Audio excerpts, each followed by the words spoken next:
सभी को नमस्कार। आपका स्वागत है हमारे चैनल रिसेंट इन्फो पे। RECENTINFO info.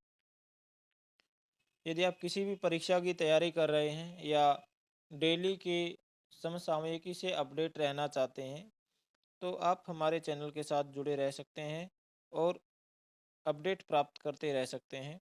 हम यहाँ पर जो दैनिक दिन प्रतिदिन की जो मुख्य मुख्य घटनाएं हैं वो प्रोवाइड करवाने का प्रयास करते हैं और ये किसी भी परीक्षा की दृष्टि से भी वेरी इंपॉर्टेंट होती हैं, क्योंकि आजकल जितनी भी परीक्षाएं होती हैं सभी में प्रमुखता से करंट अफेयर पूछा जाता है या दैनिक समसामयिकी पूछी जाती है।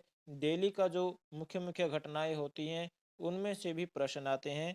इसमें कोई आपको किसी को भी डाउट नहीं होगा और आप सभी अच्छे से जानते ही हैं।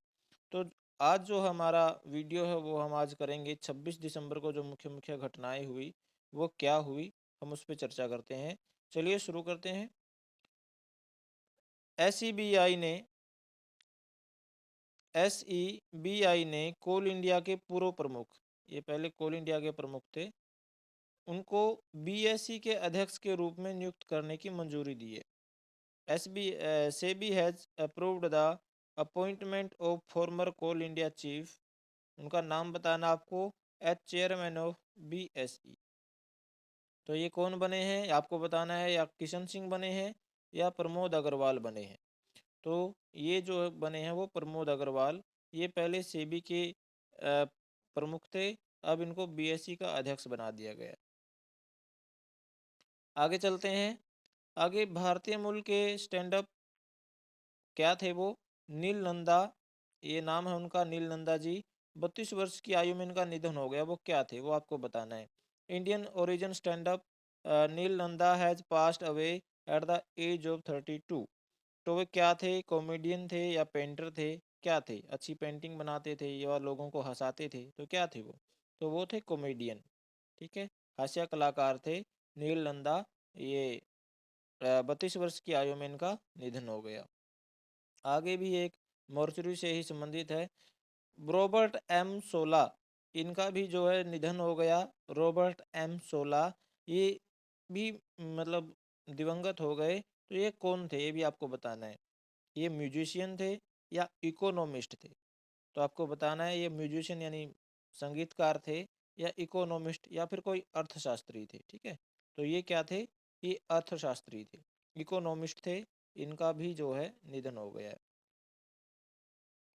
चलिए आगे चलते हैं। प्रसिद्ध अर्थशास्त्री थे ये।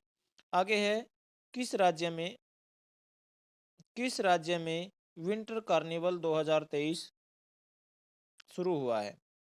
इन which state winter carnival 2023 has started. तो आपको ऑप्शन दिए हैं। विंटर कार्निवल 2023 कहाँ शुरू हुआ है, ऑप्शन में है हिमाचल प्रदेश या जम्मू या कश्मीर। हिमाचल प्रदेश में हुआ है या फिर जम्मू और कश्मीर में हुआ है। तो ये हुआ है शिमला में। शिमला में इसकी शुरुआत हुई है, शिमला में शुभारंभ हुआ है। तो शिमला कहाँ पर है, हिमाचल प्रदेश में। हिमाचल प्रदेश में विंटर कार्निवल 2023 शुरू हुआ। आगे है, केंद्रीय कैबिनेट ने किस देश में हाल ही में भारत के महावाणिज्य दूतावास खोलने को मंजूरी दी है। In which country has the union cabinet recently approved the opening of India's consulate general. तो कहाँ खोलने की मंजूरी दी है, आपको ऑप्शन में दिया ऑकलैंड, ये न्यूजीलैंड में पड़ता है, और लंदन या इंग्लैंड में। तो कहाँ पर दी है, ऑकलैंड में। ऑकलैंड जो न्यूजीलैंड में है वहाँ पर भारत के महावाणिज्य दूतावास खोलने को मंजूरी दी है केंद्रीय कैबिनेट ने। ठीक है, लंदन इंग्लैंड में तो पहले से ही है। चलिए आगे चलते हैं। आगे है, भारतीय नौसेना द्वारा कमीशन किए गए नवीनतम स्टील्थ गाइडेड मिसाइल विध्वंसक का नाम क्या है वो आपको बताना है। What is the name of the latest stealth guided missile destroyer commissioned by the Indian navy. तो आईएनएस इम्फाल या आईएनएस ब्रह्मोस, तो क्या है आपको बताना है। तो ये जो नवीनतम विध्वंसक ये जो मिसाइल है ये तैनात की है, ये कमीशन की है, ये की है INS इम्फाल। INS इम्फाल जो नवीनतम स्टील्थ गाइडेड मिसाइल है जो विध्वंस कर सकती है, तो ये तैनात की है भारतीय नौसेना ने। आगे है तेलंगाना राज्य सरकार किस श्रेणी के श्रमिकों को 5 लाख रुपए का दुर्घटना बीमा और 10 लाख रुपए का स्वास्थ्य कवर प्रदान कर रही है। तो तेलंगाना सरकार ने ये किस श्रेणी के जो कर्मचारी हैं, श्रमिक हैं, मजदूर हैं, उनके लिए 5 लाख रुपए का दुर्घटना बीमा और 10 लाख रुपए का स्वास्थ्य कवर प्रदान करने की घोषणा की है। तो आपको ये बताना है, Telangana state government is providing accident insurance of rupees 5 lakhs and health cover of rupees 10 lakh to which category of workers। तो आपको ये दो दिए हैं, गिग वर्कर्स या कोल वर्कर्स। तो गिग वर्कर को दी है या फिर जो कोयले में काम करते हैं उनको दी है।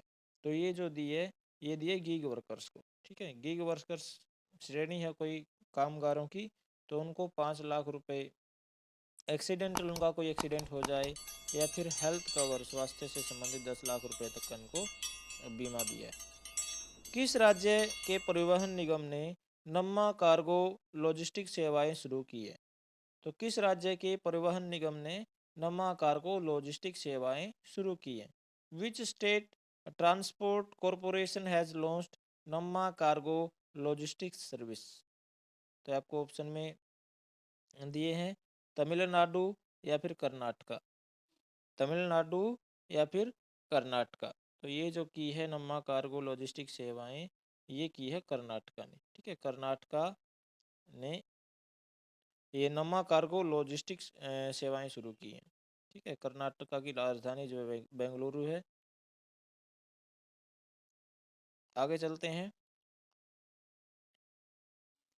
उत्तर प्रदेश में पहली इंस्टा डिस्ट्रिक्ट चॉपर सेवा का उद्घाटन मुख्यमंत्री योगी आदित्यनाथ ने कहाँ किया है?